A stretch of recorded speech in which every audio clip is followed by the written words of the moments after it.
bonjour et bonsoir. Merci de ce que, au bon privilège, ça pour nous capable rentrer la carrière pour nous capable étudier encore une fois leçon école du sabbat. Leçon pour semaine, ça c'est leçon 10 qui vient pour titre le chemin, la vérité et la vie. Nous avons un verset pour nous capables de méditer la leçon dans Jean chapitre 1er verset 18. Il nous dit: Personne n'a jamais vu Dieu. Le Fils unique qui est dans le sein du Père est celui qui l'a fait connaître. L'évangile de Jean, c'est très important, est divisé en 4 sections. Il faut connaître ça.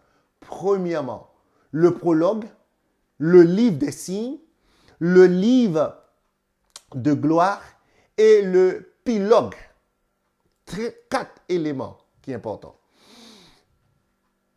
Jusqu'à présent, l'étude s'est principalement centrée sur le prologue et le livre des signes. OK? Le prologue et le livre des signes expressant l'identité de Jésus à travers ses miracles. OK? Mais le livre de la gloire, c'est la 3e phase que nous allons étudier pendant cette semaine. Le livre de la gloire. Il est intéressant, très intéressant, de noter que les 7 célèbres déclarations dans le livre de Jean, je suis, forment un pont entre le livre des signes et le livre de la gloire. Ce sont le pain de vie, la lumière du monde, la porte, le bon berger, la résurrection et la vie, le chemin, la vérité et la vie, et le vrai cep. Ces détails, ça que nous parlons dans la leçon pendant ce maintenant, même si que nous te détails, ça dans la leçon précédente. Nous sommes capables de voir que Jésus, c'est le chemin, la vérité et la vie. Et en lui, on trouve l'apôtre. Et en lui, on trouve le livre de la gloire, le livre des signes, en lui-même. C'est pour cela, la première partie de cette leçon nous dit que je vous ai donné un exemple. Quel exemple que Jésus avait laissé à ses disciples? Nous trouvons dans Jean chapitre 13, versets 12 à 15, il nous dit: après qu'il leur eut lavé le pied et qu'il eut pris ses vêtements, il se remit à table et leur dit: comprenez-vous ce que je vous ai fait? Vous m'appelez Maître et Seigneur et vous dites bien, car je le suis. Si donc je vous ai lavé les pieds, moi le Seigneur et le Maître, vous devrez aussi vous laver les pieds les uns aux autres. Car je vous ai donné un exemple afin que vous fassiez comme je vous ai fait. Il y a une question que nous devons poser. Qu'est-ce qui s'était passé ici et pourquoi cette histoire est-elle si importante? Quelle leçon Jésus cherchait-il à enseigner à ses disciples? Même pour nous, quelle leçon que Jésus cherchait à nous enseigner, Il faut connaître qu'à l'époque de Jésus, les gens portaient des sandales. OK? Mounio te marcher à pied. Une fois que tu marches à pied, il n'y a pas de gain, il n'y a pas de gain, un soulier, tant que j'aime gain là, pied haut, tu as poussière. Pied haut, tu as poussière. Et nous devons que Jésus lui-même, il voulait montrer disciples un acte bien déterminé. Et Jésus voulait montrer que un acte d'humilité. C'était une coutume pour un serviteur ou un esclave de laver les pieds des invités à un festin. Non?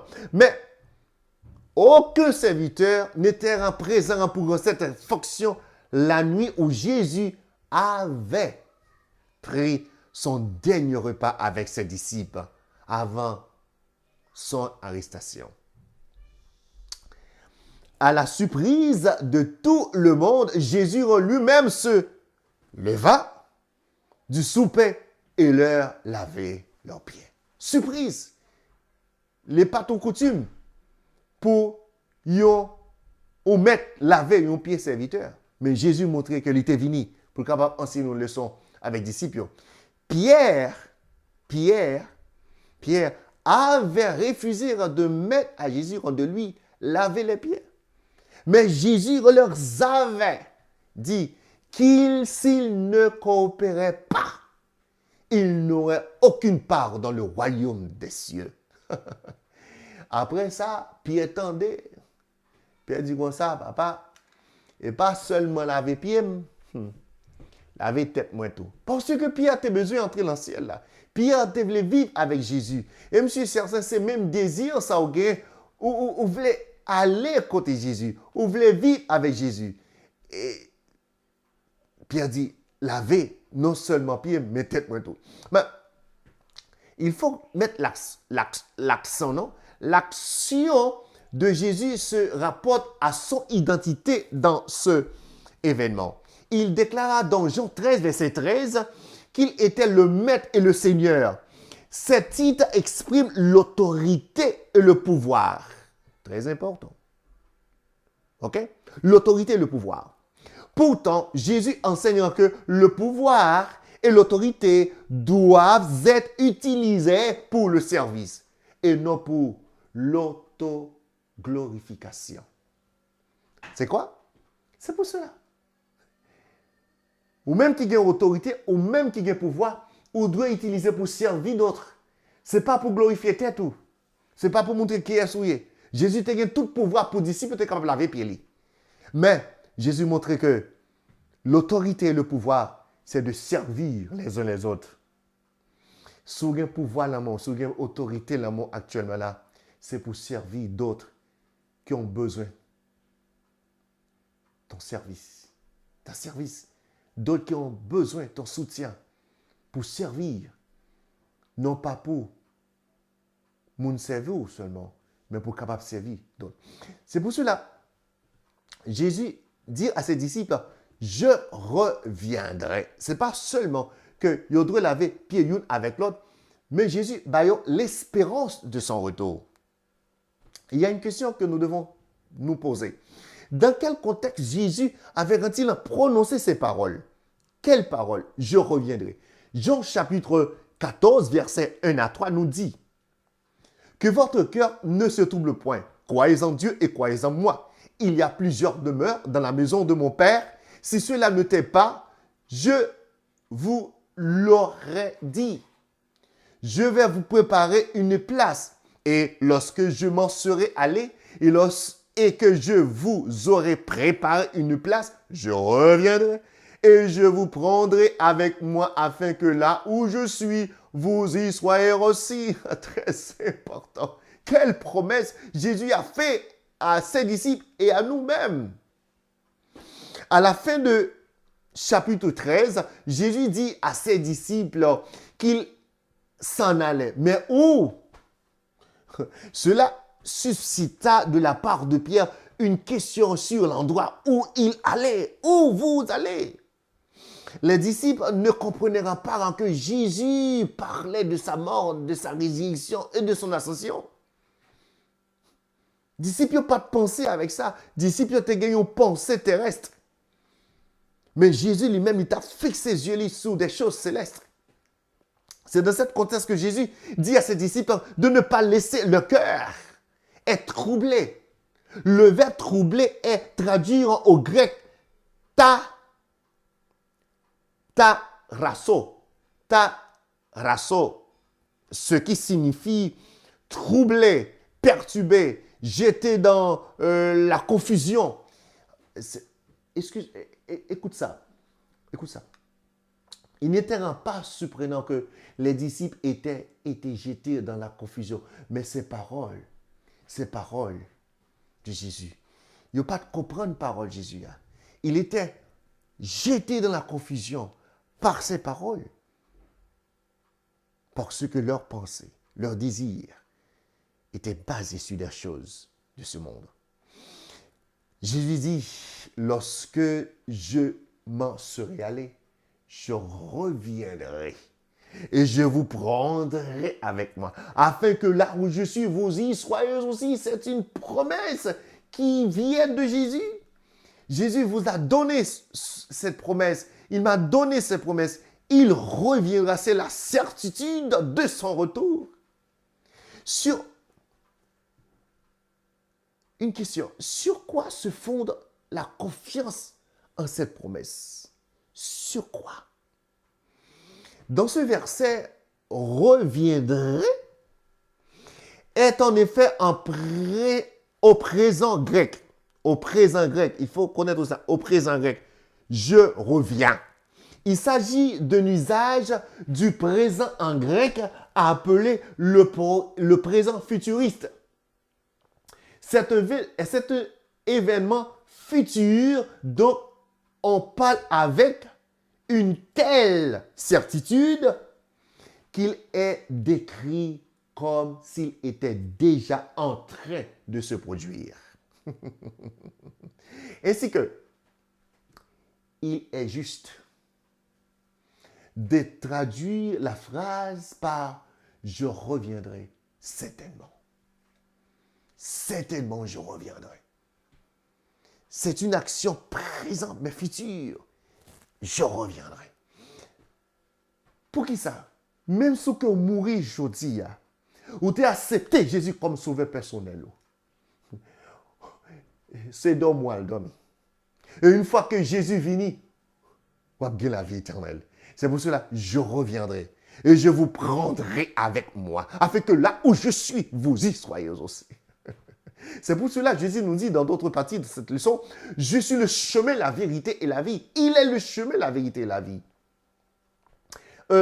Dans Jean 14, les versets 5 à 6, Thomas avait une conversation avec Jésus. Il nous dit dans Jean 14, versets 5-6, Thomas lui dit, « Seigneur, nous ne savons où tu vas. Comment nous pouvons-nous en savoir le chemin ?» Jésus lui dit, « Je suis le chemin, la vérité et la vie. Nul ne vient qu'au Père que par moi. » La question de Thomas semble assez logique. C'est vrai, c'est très logique. Où tu vas? Si vous ne savez pas où quelqu'un... Comment pouvons-nous savoir comment suivre cette personne? Si nous ne connaissons pas, comment nous allons suivre moun? Il n'est pas médecin, je dis. Okay? Mais Jésus renversa la question en l'indiquant qu'il est lui-même le chemin. Le chemin vers quoi? Le chemin vers le Père. Jésus, c'est le chemin qui mène à la vie. C'est pour cela, dans Jean chapitre 1, verset 18, il nous dit que le Fils unique de Dieu, c'est celui qui a fait connaître le Père. Faire connaître dans ce contexte vient du grec exégeomai, qui signifie expliquer, l'interpréter, exposer, ainsi que Jésus-Christ est le lien vers le Père, est le lien, est le chemin vers le Père. Par conséquent, il est le chemin ou le sentier du même du Père. Sans lui, nous sommes limités dans notre compréhension. Sans Jésus, nous sommes limités. C'est Jésus qui est le chemin qui mène vers le Père. Jésus n'est pas le Père. Jésus, c'est le Fils. Mais il faut passer par le Fils pour trouver le Père. C'est pour cela que nous avons une autre conversation que Philippe lui-même était posé Jésus, montrez-nous papa. Nous, ça c'est très important. Philippe avait demandé à voir le Père. Ce qu'aucun être humain, pécheur, ne peut faire et vivre. Jésus exprimait le demande de compréhension et souligna que celui qui l'a vu a vu le Père.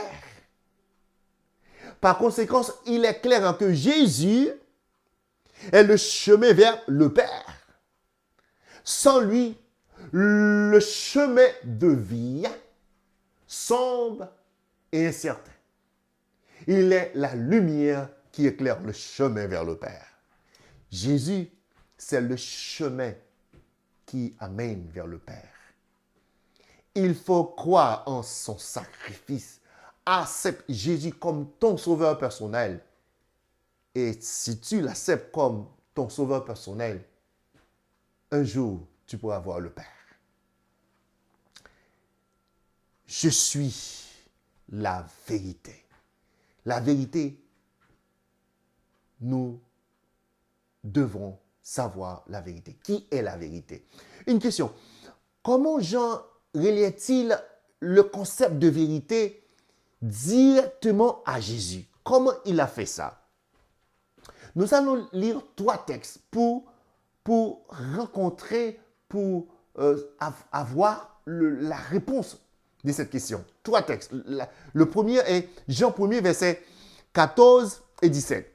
Il nous dit, « Et la parole a été faite chair, et elle a habité parmi nous, pleine de grâce et de vérité. Et nous avons contemplé sa gloire, une gloire comme la gloire du Fils unique venu du Père. Car la loi a été donnée par Moïse, la grâce et la vérité sont venues par Jésus-Christ. » Et d'autres textes, c'est Jean, chapitre 8, verset 32. Il nous dit, « Vous connaîtrez la vérité et la vérité vous affranchira. » Seulement la vérité peut nous affranchir. Et d'autres textes, c'est Jean 14, verset 6, il est très connu. C'est un texte très connu. Jésus lui dit, « Je suis le chemin, la vérité et la vie. Nul ne vient qu'au Père. Boum, que par moi. » Dans l'évangile de Jean, la vérité se rapporte à qui? À Jésus, à son Père et au Saint-Esprit. La vérité est liée à Jésus, la parole, l'oros, et à la lumière, en contraste avec l'obscurité. Le mensonge, par contre, est lié au diable et au péché. Par conséquent, la vérité dans Jean n'est pas simplement une question de faits et de chiffres. La vérité implique de telles choses, mais plus que cela, l'idée de la vérité contient un aspect moral de fidélité à Dieu et sa volonté.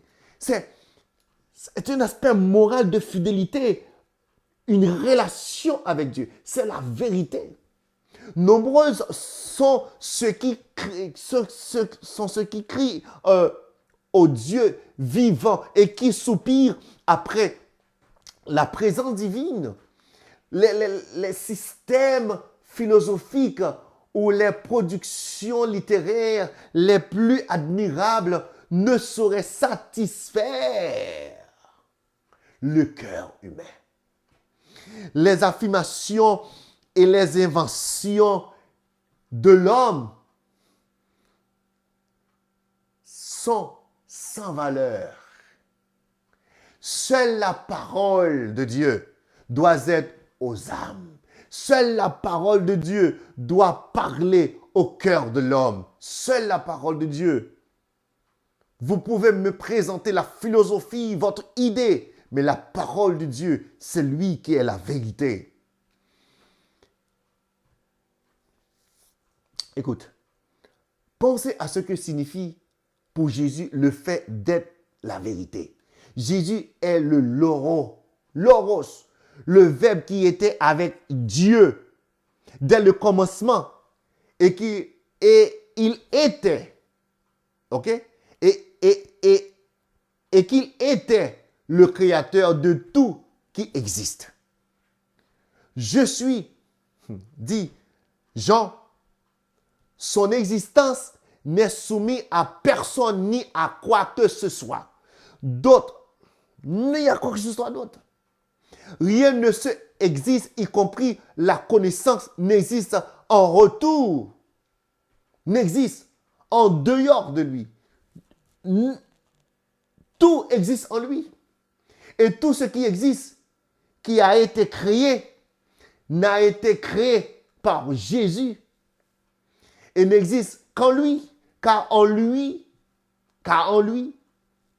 ont été créées toutes les choses qui sont dans les cieux et sur la terre, les visibles et les invisibles, toute dignité, domination, autorité, tout a créé par lui et pour lui.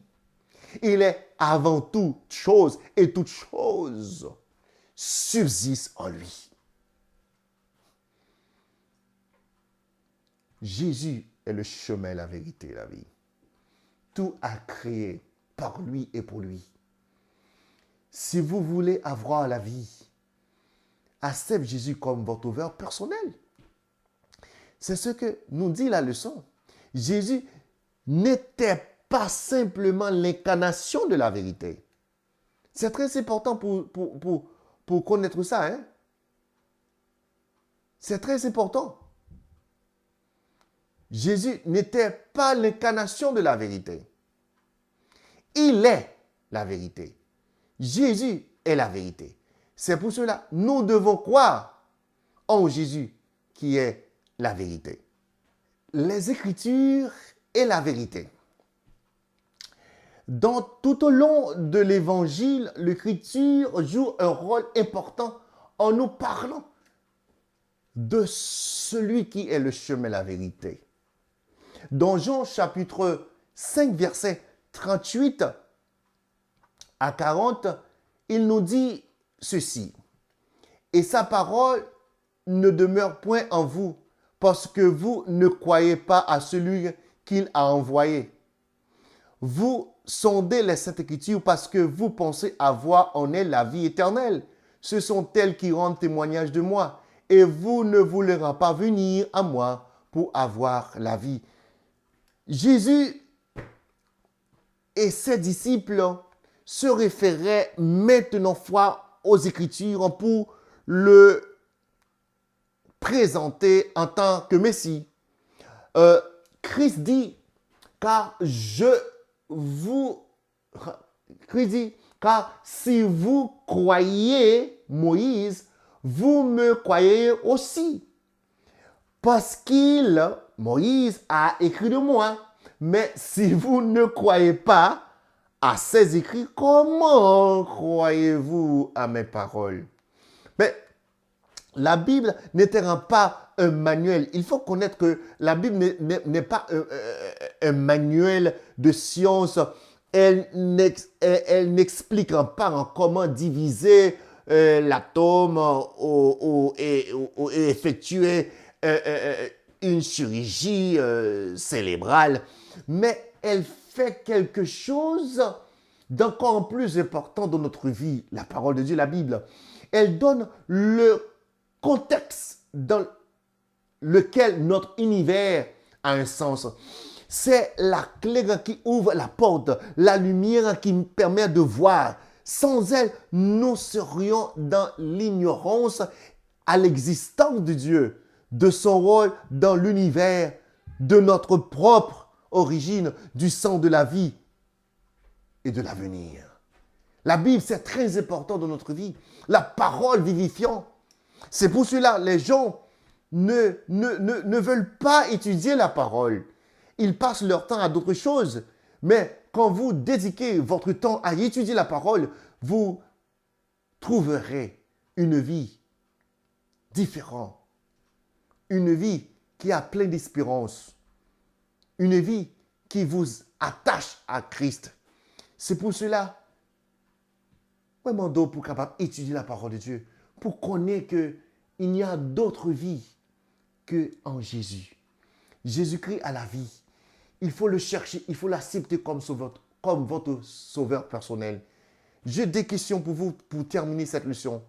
La première question est celle-ci. Que nous enseigne la croix sur la certitude de la seconde venue de Christ? Deuxième question. Quelles sont les vérités enseignées dans la Bible que la science, même en théorie, ne pourrait jamais nous enseigner? Quittez un commentaire avec questions sur me poser pour nous capables de parler l'une avec l'autre. Que bon Dieu bénisse.